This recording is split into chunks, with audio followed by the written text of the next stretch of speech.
Hello everyone, कैसे हैं आप लोग। आजकल पता है एक चीज़ जब भी होता है, जब भी ये चीज़ आता है ना कि कैसे हैं आप लोग, तो ऐसा लगता है जैसे खेरी मिनाटी का कॉपी कर रहे हैं। बिकॉज वो इतना फेमस अभी के टाइम पे हो गए हैं यूट्यूब में। ठीक है कि भाई कैसे हैं आप लोग बोलने में ही लगता है कि ये कॉपीराइट वाला ऑडियो है या फिर कॉपीराइट कॉपीराइट वाला आई मीन क्या बोल सकते हैं वर्ड है, या फिर इसको लाइन बोल सकते हो, क्योंकि वो इतना बार वो इतना ट्रेंडिंग कर चुका है। कैसे हैं आप लोग कि कोई और बोलता भी है तो लगता है जैसे कि भाई ये केरी मिनाटा का लाइन तुम बोल रहे हो, है ना। तो स्टार्टिंग के लिए इसलिए हम लोग चेंज कर देते कि नहीं ऐसा ना मत बोलो, ताकि ऐसा ना लगे कोई कि भाई कॉपीराइट चल रहा है या फिर किसी और का हम लोग लाइन उठा रहे हैं। बट वी आर टीचर्स, है ना। बाकी आई होप सो कि सबको तो पता ही है केरी मिनाटी कौन है ना। अलगा यलगार उसका जो न्यू गाना सॉन्ग था वो तो भाई पूरा यूट्यूब में एकदम रिकॉर्ड से रिकॉर्ड बीट करते जा रहा है ना।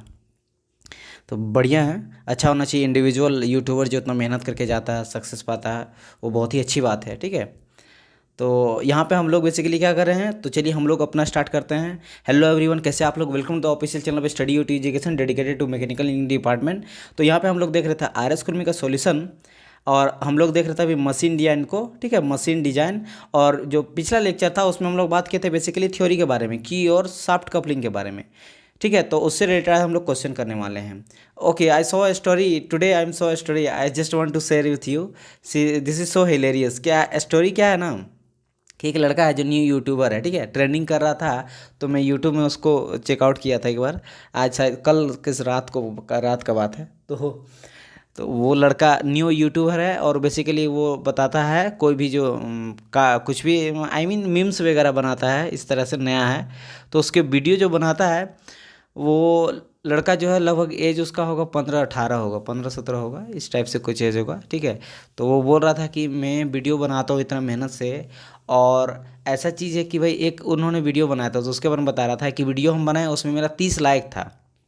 ठीक है, 30 लाइक था। व्यू था मेरा 50,000, लेकिन लाइक था मेरा 30 ना 40 मात्र लाइक था।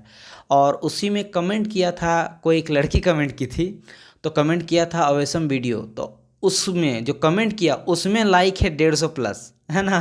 तो रही क्या चल रहा है, हम इतना मेहनत करके वीडियो बनाए, मेरे में ओनली 30 लाइक्स है ना। जबकि वो लड़की कमेंट कर दी है उसमें 150 प्लस लाइक तुम लोग कर दियो। तो ये चीज़ है, तो वो अपना फ्रस्ट्रेशन निकाल रहा था। तो ये चीज़ कभी कभी ऐसा हो जाता है, जो कि वो भी अपना सीरियस है, लेकिन ऐसा सच में यहाँ पे होता है। बिकॉज जाहिर सी बात है, और खासकर हम लोग में तो मैकेनिकल वाले को सबको पता होगा कि हम लोग है ना कि हम लोग बेच में लड़की जो है होती ही नहीं थी, है ना। तो हम लोग में तो अपने क्राइसिस चलता है। तो कोई नहीं, ये एक तरह से फ़नी पार्ट था। बट चलिए हम लोग वीडियो को स्टार्ट करते हैं। होता क्या है ना कि देखो अभी लॉकडाउन है, और हम लोग कहीं उतना ज़्यादा ना तो दोस्तों से मिल पाते हैं, और कुछ ज़्यादा इंटरेक्शन भी नहीं हो पाता है, और मुझे फ़ोन करना ज़्यादा अच्छा नहीं लगता है। कोई काम से रिलेटेड ही बात करना सही लगता है। तो ज़्यादा तो टाइम तो आप लोग के लिए देते हैं कि भाई क्या बनाया जाए, और कौन सा आज क्या पढ़ाना है, और उससे रिलेटेड कंटेंट वगैरह तैयारी करते हैं। कुछ फ़ोटो वगैरह देख लेते हैं, कॉपीराइट क्लेम के लिए उसमें काम करते हैं। तो सोचते हैं कुछ शेयर वगैरह कुछ करने का मन करता था, आप ही लोग से कर देते हैं। ठीक है, चलिए, अगर बॉदर लगा आप लोग को, बुरा लगा, या फिर कि ये चीज़ सही नहीं लगा, तो आप लोग कमेंट में कर सकते हो। बट आई होप सो कि आप लोग फैमिली जैसे आप लोग से थोड़ा बहुत तो शेयर कर ही सकते हैं ना। कुछ चीज़ जो मेरे दिमाग में चलती है, ये वाला चीज़ लग रहा था मुझे आप लोग को बताना चाहिए, तो मैंने आप लोग से शेयर किया। तो चलिए वीडियो को स्टार्ट करते हैं हम लोग। तो हम लोग की एंड सॉफ्ट कपलिंग के बारे में पिछला लेक्चर बहुत ही इंपॉर्टेंट था, उसमें पूरा का पूरा थ्योरी हम बताए हैं विथ फिगर्स, बहुत ही अच्छे तरह से समझाए गए हैं। तो सबको जरूर समझ में आ गया। और देखो क्या करो ना कि हम बोलते रहते हैं ना कि तुम लोगों की भाई पूरा सीरियसली पढ़ो। अब सीरियसली मीन्स ये नहीं कि अंदर में नेगेटिव थॉट लेके चलो कि भाई मेरे से नहीं होगा तो क्या होगा, इस टाइप से नहीं। पॉजिटिव रहो, एकदम खुश रहो, बट पढ़ो, पूरा पढ़ो बट खुश भी रहो। ऐसा नहीं हम बोल रहे कि विथ टेंशन के साथ तुमको पढ़ना है कि लॉट्स ऑफ प्रेशर है हेड में और उसके साथ हम पढ़ रहे हैं, ऐसा नहीं। रिलैक्स रहो। और ये कब होता है, ये जब होता है जब आप पढ़ते हो किसी चीज़ का ना, तो उसका पढ़ने के साथ उसका रिजल्ट मिलता है। कैसे, जैसे कोई चैप्टर को पढ़े और उससे रिलेटेड जब क्वेश्चन लगाएं, तो आपको जब लगता है ना तो अंदर से एक बहुत अच्छी खुशी होती है। आप नहीं देखे होंगे कभी कि आप एक कोई टेस्ट दे रहे हैं, आप मान लीजिए कोई मैथ का कोई चैप्टर पढ़े, let suppose loss and profit पढ़े, और उससे रिलेटेड जब आप क्वेश्चन लगाएंगे तो आउट ऑफ 50 में 45 लग गया, तो एक अंदर से ना बड़ा कॉन्फिडेंट मिलता है कि अरे वाह इतना बन गया। तो वो वाला चीज़ है। तो अगर आप देखेंगे मेरा वीडियो, कम से कम कोई भी सब्जेक्ट अगर 10 से 15 वीडियो देखे होंगे ना, तो शुरू में जो लेक्चर देखते हैं उसके बाद क्वेश्चन देखते हैं, तो आपको वो चीज़ तो जरूर बिल्डअप हो गया होगा, ये चीज़ हमको पता है। कमेंट में भी बहुत लड़का आता है कि सर एक बार थ्योरी देखने के बाद बहुत सारा कॉन्सेप्ट भी क्लियर हो जाता है, क्वेश्चन लग भी जाता है, ठीक है। उसी बेसिस पे हम मेरे बनाते हो। बहुत कोई बोलेंगे सर वहाँ उस तुरंत हम देखेंगे अगर थ्योरी तो मेरा तो क्वेश्चन लग ही जाना है, हम मानते हैं ये चीज़ होता है। बट देखो वो चीज़ अगर 2-3 बार देखोगे ना तो वो चीज़ तुम्हारे दिमाग में आ जाता है, क्योंकि जैसे आप थ्योरी देखते हो और थ्योरी के बाद जब क्वेश्चन लगाते हो तो क्वेश्चन जब बनता तो उस समय रिकॉल भी तुरंत होने लगता है कि भाई अच्छा इसका थ्योरी तो ये वाला था, इसका थ्योरी तो ये वाला था। तो ऐसे में कॉन्फिडेंट भी बिल्डअप होता है कि अरे वाह क्वेश्चन तो लग रहा है, समझ में भी आ रहा है कि क्यों हो रहा है, राइट। तो ये सारा चीज़ है। तो कॉन्फिडेंट रहो, बी हैप्पी, ट्राई मतलब ट्राई करना कि अपने आप को कि ज़्यादा कनेक्ट करने के लिए दो। आज के टाइम पे क्या होता है ना, सब आइसोलेट कर दिया जाता है, फ़ोन, स्मार्टफोन, लेपी और सोशल मीडिया के दौर पे। तो ज़्यादातर दोस्तों से बात वगैरह भी करना, ये नहीं हम बोल रहे कि भाई 2 घंटा लगो एकदम बात करने में कि ये हो रहा वो हो रहा। पढ़ाई से रिलेटेड भी कर सकते हो ना, क्वेश्चन लगाओ भाई फ़ोन कॉल में रख के आराम से, चलो भाई आज हम लोग शाम का लगाते हैं 100 क्वेश्चन। तो ऐसे भी आप कर सकते हो, ठीक है। जब तक आपका जॉब नहीं लगता तब लोग आप सराउंडिंग रहे ऐसे पीपल के साथ जो कि प्रिपरेशन वगैरह करते हैं, अपने दोस्त के साथ, है ना, अच्छे दोस्त के साथ जो नीचे ना दिखाए, ये भी ध्यान रखना है। ये ना कि बहुत कोई जो पुल डाउन करने में एक्सपर्ट रहते हैं, मतलब आप उससे बात तो कीजिए लेकिन उसका वो कुछ ना कुछ ऐसे बोलेगा कि अरे अभी तक नहीं कर रहे हो, तैयारी कर, अभी तक जॉब नहीं निकला है, क्या कर रहे हो, अरे देखो ना वो ये हो गया, हम तो इतना कमा रहे हैं। वैसे नहीं, क्योंकि देखो ठीक है आपका दोस्त है, आपका रिलेटिव कोई भी है, बट उससे क्या होता है ना, आप भले आप बोलते हो चलो यार कोई नहीं, मेरे से बड़े हैं या फिर मेरे से सीनियर है या फिर मेरे रिलेटिव है, तो बोलते हैं चलता है, हमको ज़्यादा फर्क नहीं पड़ता है। बट आपको पढ़ता ना पड़ता, आपका दिमाग, हम लोग का दिमाग बहुत ही स्ट्रांग है, ठीक है, बहुत ही वो पावरफुल है। वो कहीं ना सबकॉन्शियस माइंड पे वो चीज़ चल जाता है और वो चीज़ आपको कहीं ना कहीं पिन करता है कि यार सच में ऐसा बात है क्या, सच में ऐसा नहीं कर रहे हैं। और कुछ भी चीज़ आपसे नहीं जब बनेगा फिर नहीं कर पाओगे, थ्योरी कोई समझ नहीं पाओगे। तो दिक्कत ये है कि भाई थोड़ा सा टफ क्वेश्चन सच में है, लेकिन आप ये सोचने लगोगे कि यार सच में मेरे से ना कुछ नहीं होगा। तो ये चीज़ है, तो बेटर रहो तो ऐसा पॉजिटिव वे में रहो ना, जहाँ पे अगर आप कोई चीज़ ना भी एग्जाम निकले ना या फिर ना भी कुछ बने, तो ऐसा आदमी होना चाहिए कि अरे कोई बात नहीं होता है। हम लोग भी बहुत फेलियर झेले हैं, क्योंकि मैं भी कुछ ऐसे आदमियों के साथ रहता था और अभी भी मैं रहता हूँ जो ऑलवेज पॉजिटिव रहता है। कोई चीज़ मेरा भी अगर नहीं भी होता है ना, लेट सपोज मान लीजिए अभी आप लोग के लिए बनाते हैं इतना मेहनत करके, कभी कभी व्यू वगैरह नहीं मिल पाता तो बोलते हैं अरे कोई बात नहीं आ जाता, मतलब हमेशा पॉजिटिव बात करने वाले लोग रहते हैं, ठीक है। चाहे आपका रिलेटिव हो या फ्रेंड्स हो, वैसे लोगों के साथ रहो। ये सारा थोड़ा टिप्स है जो कि बहुत इंपॉर्टेंट होता है कभी कभी, ठीक है, ये सब चीज़ का ध्यान रखना। तो चलिए हम लोग वीडियो को स्टार्ट करते हैं। ओके, तो की एंड कपलिंग हम लोग देखे थे उसका थ्योरी, तो आज हम लोग उसका क्वेश्चन लगाएंगे। सबसे पहले 72 आ जाता की से, की is normally made up of, एक सेकंड, 71 या 72, तो 71 तो रैंकाइन, अच्छा ये तो हो गया था, 72 से देखेंगे हम लोग। अ key is normally made from A cold rolled mild steel bars. तो ये आपका करेक्ट आंसर है। मैंने बताया था कि जो मेरा की होता है ना वो किससे बना रहता है, माइल्ड स्टील का बना रहता है, ठीक है, ये चीज़ मैंने बताया था। और की कैसा होता है, वो एक रेक्टेंगुलर टाइप से होता है जो कि शाफ्ट को और हब को जोड़ने के लिए यूज़ करते हैं, जो कि रिलेटिव मोशन, उन दोनों के बीच की रिलेटिव मोशन को प्रिवेंट करता है। बात समझ में है, जो कि हम लोग पैरेलली डालते हैं, हब के पैरेलल में उसको डालते हैं, और एक टेम्पोररी फास्टनिंग होता है, ये सारा चीज़ होता है, मैंने बताया था।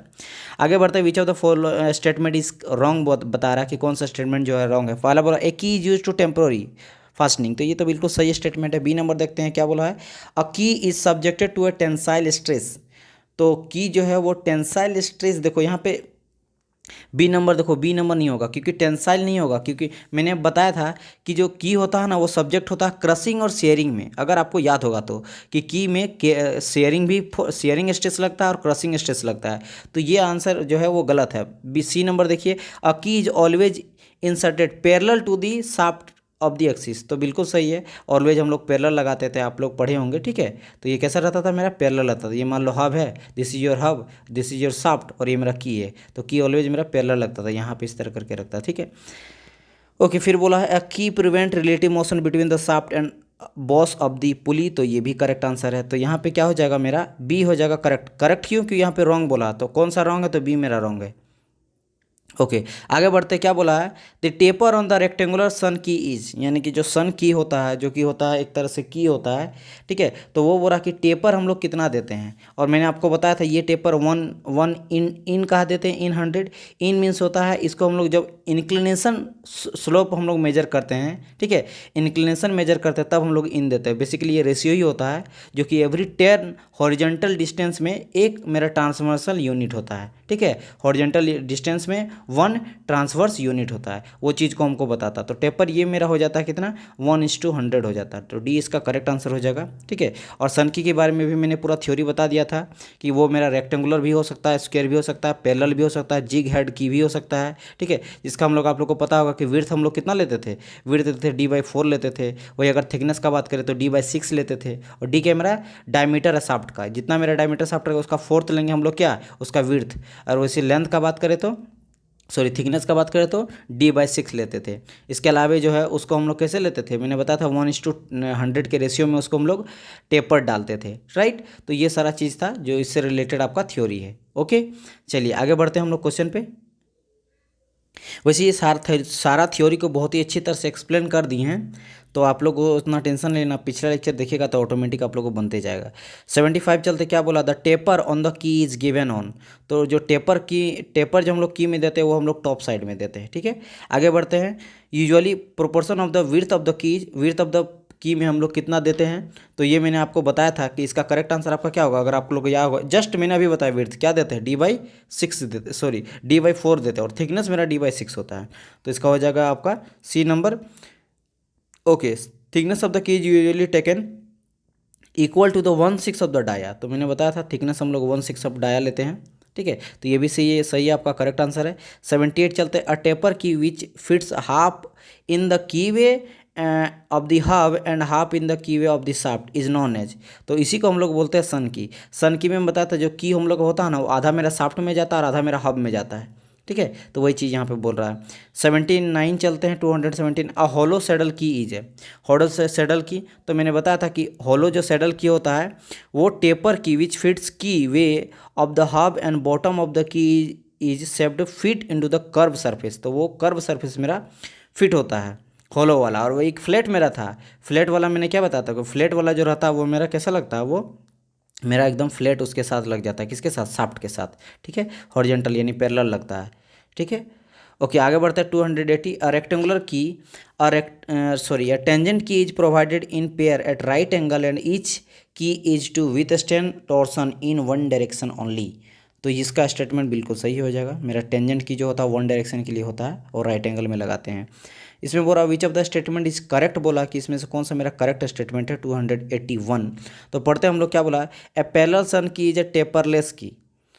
करेक्ट तो नहीं है, करेक्ट मेरा नहीं है। पैरेलल सन की जो है वो टेपरलेस नहीं होता है, पैरेलल सन की मेरा टेपरलेस नहीं होता है। अगर मैं आपसे बोलूँ कि बताइए तो कौन सा टेपरलेस होता है, चलिए इसका आप लोग कमेंट में आंसर कर सकते हैं। अदरवाइज मैं बता देता हूँ, जो पैरेलल सी होता है ना वो मेरा, एक सेकंड, यहाँ क्या बोला कि विच of the following is correct बोला है ना। ओके सॉरी, मैं इनकरेक्ट यहाँ देख रहा था। यस होता है, पैरेलल सन की ही टेपरलेस होता है, ठीक है।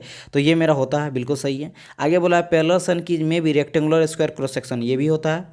ए फ्लैट सैडल की is a taper key which fits into की way and half is flat on the shaft. तो मैंने बताया कि जो फ्लैट सैडल की होता है वो मेरा फ्लैट लगता है शाफ्ट के साथ। वही अगर हम लोग बात करेंगे होलो, तो होलो जो रखता है वो कैसा लगता है, जस्ट मैंने बताया कि वो मेरा कर्व सरफेस, शाफ्ट में कर्व सरफेस में जाकर अटैच होता है, ठीक है, कर्व शेप का रहता है वो।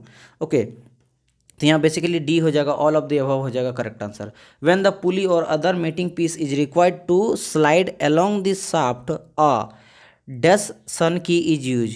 तो यहाँ क्या बोल रहा है, मेटिंग पीस से रिक्वायर्ड टू स्लाइड। जब भी स्लाइड का बात करें ना कि भाई एक के ऊपर दूसरे को स्लाइड करना है, तो तब जो हम लोग यूज़ करते हैं की, दैट की इज योर कॉल्ड, दैट की is your called, that is your parallel की, दैट इज योर पैरेलल की, ठीक है।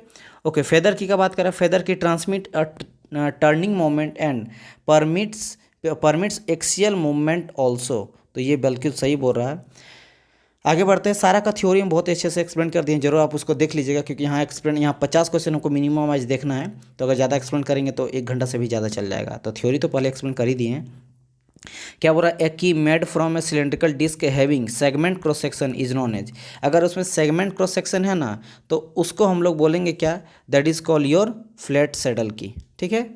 एक सेकेंड, अगर यहाँ पे क्या बोला भाई, देखो यहाँ पे क्वेश्चन नंबर हम पढ़ रहे थे 294, अ की मेड ऑफ सिलेंड्रिकल डिस्क। अच्छा, सिलेंड्रिकल डिस्क है और क्रॉस सेक्शनल है, तो ये आपका ओड रफ की हो जाएगा, ठीक है। और अगर बात करेगा taper key which fits into keyway in hub and it is flat on this shaft, ठीक है। यहाँ क्या बोल रहा है कि टेपर लग रहा है मेरा हब में और साफ्ट हो रहा है मेरा फ्लैट में, तो that is called your flat settle की। तो ये फ्लैट हो जाएगा और मेरा जो जिसमें क्या हो रहा है सिलेंड्रिकल डिस्क वो वुडरफ की, क्योंकि वुडरफ की अगर आपको याद होगा तो कुछ इस तरह से था ना हम लोग का, इस तरह से फिगर देख के आप याद रखिएगा, इस टाइप से कुछ था, ऐसे कुछ था। तो ये कैसा है मेरा हाफ सिलेंड्रिकल डिस्क टाइप से है ना, तो इसी को हम लोग बोलते थे क्या वुडरफ की। तो ये मेरा जो सिलेंड्रिकल डिस्क बोल रहा है ये वुडरफ की हो जाएगा, सी नंबर। ठीक है, आगे बढ़ते हैं। The woodruff key is the woodruff key is 286 क्या है, a taper key with head at one end fit in pair at the right angle, C capable of tilting in recess milled out of the shaft. C number correct होगा, मैंने बताया था कि क्या हो सकता है टिल्ट हो सकता है आसानी से शाफ्ट के आगे। ठीक है, ओके आगे बढ़ते हैं। क्वेश्चन नंबर सेडल की ट्रांसमिट, तो ये बेसिकली ट्रांसमिट करता है power through the frictional resistance only, right. तो आगे बढ़ते हैं, क्या बोला है 288 a taper key which fits into keyway in the hub and bottom of which shaped to fit the curve surface of the shaft is known as hollow saddle key. तो bill जब भी सेडल होलो का बात करना तो होडल याद रखना ना कि मेरा शाफ्ट में वो कर्व लगता है, कर्व सरफेस में जाके अटैच होता है, बात समझ में आया। और हब में कैसा लगता है वो मेरा फिट हो जाता है मेरा आसानी से टेपर जाके, तो मेरा हब में टेपर और शाफ्ट में कर्व, तो ये मेरा होता है होलो ही। ठीक है, फेदर की जनरली यहाँ बोल रहा है कि feather key generally loose in shaft and tight in hub. मैंने इसका भी बहुत अच्छे से एक्सप्लेन किया था, आपको बताया था। अगर इसका ये बात करें तो ये टाइट होता है शाफ्ट में और हब में लूज होता है, बी इसका करेक्ट आंसर हो जाएगा 289 का। चलते हैं 290 क्वेश्चन में, which of the following key is prefer for the condition where the large amount of impact type torque is to be transmit in one both direction rotation. देखो both direction rotation का बात किया ना, तो इसमें आपका हो जाएगा टेंजेंट की। आप लोग बोल सकते हैं कि भाई टेंजेंट की तो वन डायरेक्शन में था, अगर एक से ज़्यादा अगर हम लोग यूज़ करेंगे, मैंने बताया था कि दो यूज़ करें तो दो अलग अलग डायरेक्शन पे तो ट्रांसमिट कर ही सकता है ना, तो ये आपका इसके लिए हो जाएगा। समझ आया कि नहीं? ओके, तो आई होप सो कि this is clear for you कि इसका कॉन्सेप्ट क्या है कि टेंजेंट की जो है अगर एक से ज़्यादा हम लोग यूज़ करेंगे ऑपोजिट साइड में, तो बेसिकली क्या करता है मेरा दोनों डायरेक्शन में जो है वो ट्रांसमिट कर सकता है टॉर्क को। तो देखो क्या होता है ना कि जो मेरा टेंजेंट की होता है, लेट सपोज कि टेंजेंट की with stand torsion in one direction only, ये हम लोग को पता है कि जो मेरा टेंजेंट की होता है वो मेरा एक डायरेक्शन में ही टॉर्सन को जनरेट कर सकता है। That's why two opposite tangent key way use to generate two other torque in opposite direction. समझ आया कि नहीं? ये चीज़ हम लोग कर सकते हैं कि भाई जो मेरा टेंजेंट की होता है वो विथस्टैंड करता है टॉर्सन एक डायरेक्शन पे, दैट्स वाई टेंजेंट की जो रहता है अगर हम दो अपोजिट डायरेक्शन में यूज़ कर सकते हैं तो हम लोग शाफ्ट का टॉर्सन को अदर डायरेक्शन पे हम लोग उसको ट्रांसमिट कर सकते हैं। ओके, तो ये क्वेश्चन आप लोगों को समझ में आ गया टेंजेंट की, बिकॉज टेंजेंट की जो होता है विथस्टैंड करता है torsional in one direction only, that's why two tangent key are used opposite when the shaft is subjected to the high impact torque. It means मेरा जो टेंजेंट की होता है वो एक ही डायरेक्शन पे मेरा जो है टॉर्सन को जनरेट कर सकता है फिर ट्रांसमिट कर सकता है टॉर्क को, लेकिन अगर हम लोग दो अपोजिट टेंजेंट की को लेते हैं तो वो अलग अलग डायरेक्शन टू अपोजिट डायरेक्शन में भी हाई इम्पैक्ट टॉर्क को सब्जेक्ट यानी कि ट्रांसमिट कर सकता है इन दिस शाफ्ट। समझ आया? आगे बढ़ते क्वेश्चन 291 में क्या बोला था, effect of the key way on shaft is to reduce its load carrying capacity and increase its torsion rigidity. ये फॉल्स है, वाई देखो बता रहे हैं।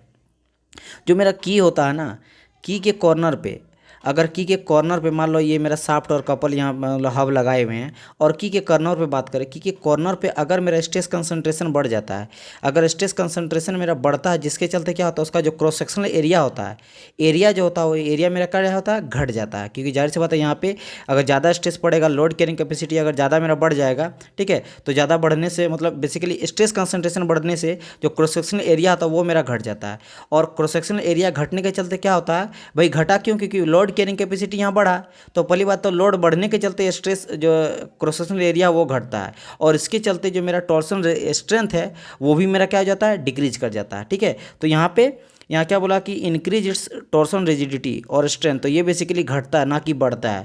और ये क्यों आपका घटता है, क्योंकि जो लोड कैरिंग कैपेसिटी ये बढ़ता है, जबकि यहाँ दोनों अपोजिट दे दिया, इसलिए फॉल्स है।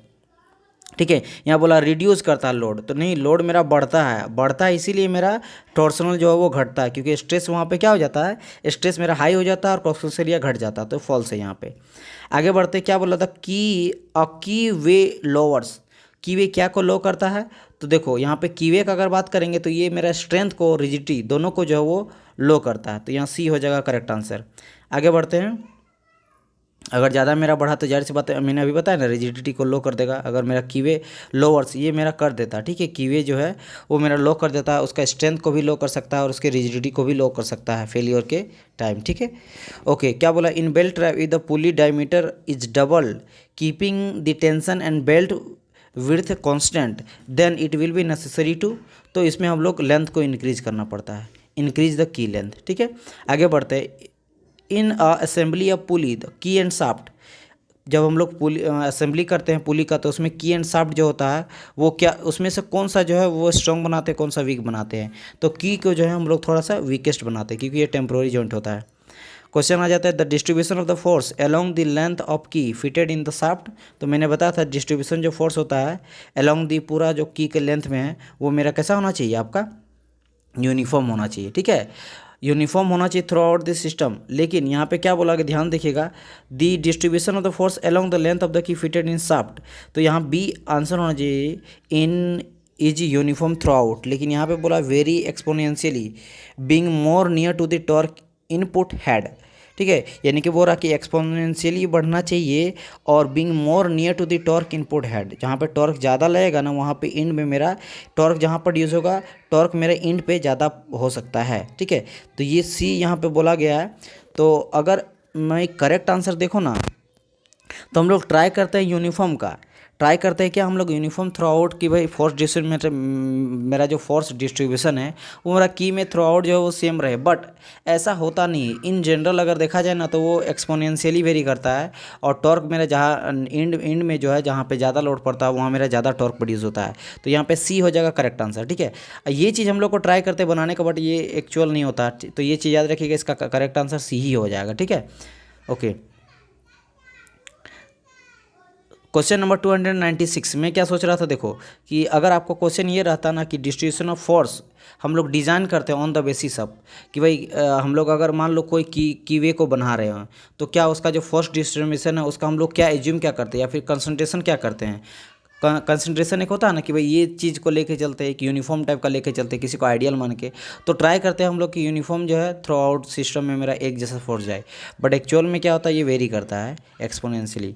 296 में क्या बोला, इन डिजाइनिंग अ की it is assume that the distribution of force along the length of the की, तो यहाँ पे 296 का क्या होगा, देखो अब देखो बी नंबर, यही मैं जस्ट बताने का ही ट्राई कर रहा था। तो देखो क्या बोला कि इन डिजाइनिंग ऑफ की इट इज़ एज्यूम, तो यहाँ पे अगर एज्यूम यही मैं बताना चाह रहा था कि इसीलिए मैंने बी बोला कि बी भी सही हो सकता है, बट कौन सा केस आप लोग इस चीज़ कन्फ्यूज हो जाते हैं, सर तो डी सही होगा या बी सही होगा, थोड़ा सा समझो बाबू। हम क्या बोले कि हम लोग जब डिजाइन करते हैं तो एज्यूम करते हैं कि भाई ऐसा होना चाहिए, कौन नहीं चाहेगा कि मेरा में फोर्स डिस्ट्रीब्यूशन एक जैसा हो ताकि ये जल्दी ज़्यादा दिन तक चले, टूटे नहीं, लेकिन एक्चुअल में ऐसा नहीं होता ना, एक्चुअल में वो एक्सपोनेंशियली वेरी करता है। लेकिन हम लोग डिजाइनिंग करते हैं तो एज्यूम करते हैं कि फोर्स डिस्ट्रीब्यूशन जो है अलोंग द लेंथ में मेरा यूनिफॉर्म जाए, ठीक है। चलो ये चीज़ है, आगे बढ़ा जाए हम लोग 297 चल जाते हैं। क्या बोला गया, ए पैरेलल सन की made up of steel equally strong and sharing and crushing, तो ये आपका जो है वो आपका गलत बोल रहा है। क्यों गलत बोल रहा है, ये बेसिकली आपका बात कर रहा है स्क्वायर की का, जो स्क्वायर सन की होता है ना, स्क्वायर सन की, तो इसका ये बात कर रहा है। स्क्वायर सन की जो है वो इक्वली स्ट्रॉन्ग होता है शेयरिंग एंड क्रशिंग पे, समझ आया, जो कि स्टील का बना रहता है, लेकिन ये आपका पैरेलल की के साथ नहीं होता है। आगे बढ़ते हैं 298, क्या बोला गया, व्हेन द मटेरियल ऑफ की and shaft is same and the width of the key is 1/4 of the diameter of the D, then the length of the key is, तो इसको नोमरिकल इसको हम लोग रहने देते हैं, वैसे इसका आंसर सी है, इसको मैं बाद में बताऊंगा आप लोगों को, ठीक है।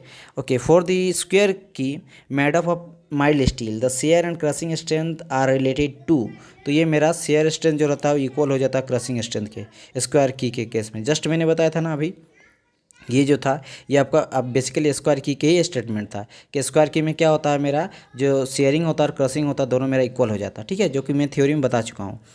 ओके, 300 क्वेश्चन आ जाते हैं, द शाफ्ट का coupling is use in machinery. अभी अब यहाँ पे देखो की का बात खत्म हो गया, अब हम लोग कपलिंग का बात करेंगे, ठीक है। तो कपलिंग हम लोग क्यों यूज़ करते थे, मैंने बताया था ये कि भाई ये बेसिकली मेरा मशीनबिलिटी को फ्लेक्सिबिलिटी बनाता है, इसके साथ क्या करता है ये introduce protection against the overload को भी प्रोटेक्ट करता है, और रिड्यूस करता है transmission of the shock load को भी क्या करता है, रिड्यूस करता है। और बेसिकली सॉफ्ट कपलिंग क्या था, दो सॉफ्ट को कनेक्ट करने के लिए कपल लगा देते थे, इसी को हम लोग सॉफ्ट कपलिंग बोलते हैं, जिसको फ्लैंक कपलिंग वगैरह बहुत सारा डिफरेंट टाइप का सॉफ्ट कपलिंग था, ठीक है। विथ फिगर मैं आप लोग को समझा दिया हूँ, तो यहाँ पे डी हो जाएगा करेक्ट आंसर, सभी के लिए यूज़ किया जाता है। Soft coupling should, soft couple में क्या क्या होना चाहिए, तो सॉफ्ट कपल में मेरा बी इजी टू कनेक्ट और डिस्कनेक्ट, इजी से हम लोग कनेक्ट डिस्कनेक्ट कर सकते हैं, हाँ होना चाहिए। ट्रांसमिट फुल पावर एक शाफ्ट से दूसरे शाफ्ट में जाना चाहिए विदाउट लॉसेस, कोई एनर्जी का लॉस किए हुए एक शाफ्ट से दूसरे शाफ्ट में जाना चाहिए, ठीक है, ये भी होना चाहिए। उसके बाद बोला कि hold this shaft in perfect alignment, और परफेक्ट अलाइनमेंट में उसको पकड़ना चाहिए, तो ये सब उसका प्रॉपर्टी अच्छा होना चाहिए for a good shaft. Question number 302, a coupling use to connect two perfect aligned shaft is muff coupling, flange coupling और कंप्रेसिव कपलिंग। तो 302 का आपका ऑल ऑफ दी हो जाएगा, सारा का सारा जो है वो परफेक्ट अलाइंड शाफ्ट होता है। परफेक्ट अलाइंड शाफ्ट मीन्स अगर मेरा ये कपल है, बीच में दो शाफ्ट लगा हुआ, तो ये पूरी तरह से एक ही आपका मतलब एक समझ लो कि एकदम सिंपल एंगल में रहेगा, ना टिल्ट वगैरह नहीं करेगा, परफेक्ट अलाइनमेंट रहता है। और ये कैसा होता है, ये जो कपल है ये आपका रिजिड टाइप का कपलिंग है, रिजिड टाइप। रिजिड मैंने बताया था, एक रिजिड होता था, फ्लेक्सिबल होता था। जो फ्लेक्सिबल होता था वो मेरा जो है मिस अलाइनमेंट रहता था, पूरी तरह से अलाइनमेंट नहीं रहता था, जैसे यूनिवर्सल कपल का बात किए थे। और मेरा जो परफेक्ट अलाइनमेंट है वो मेरा रिजिड रहता था, मतलब वो बिल्कुल नहीं मूव करेगा, फिक्स रहता है, ठीक है।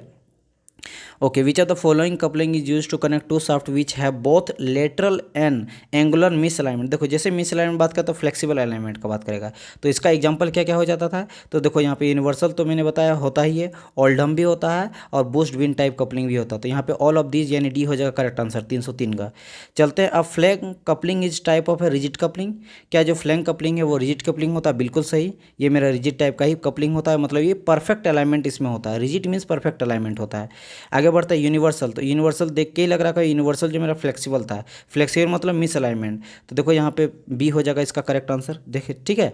आगे बढ़ते हैं, क्या बोला, यूनिवर्सल कपलिंग, सेम चीज़ है भाई। यूनिवर्सल कपलिंग में क्या होता है मेरा, मतलब मिस अलाइनमेंट होता है। तो यहाँ अगर आप देखिएगा तो इसका करेक्ट आंसर क्या, बट यहाँ पे क्या बोल रहा है देखो पढ़ के, a universal coupling use to connect two shaft which are perfect alignment, एकदम नहीं। बी नंबर में क्या है, which are not in exact alignment. आगे बढ़ते हैं, have the lateral misalignment, और यहाँ पर whose axis intersect at the small angle, तो ये करेक्ट आंसर हो जाएगा।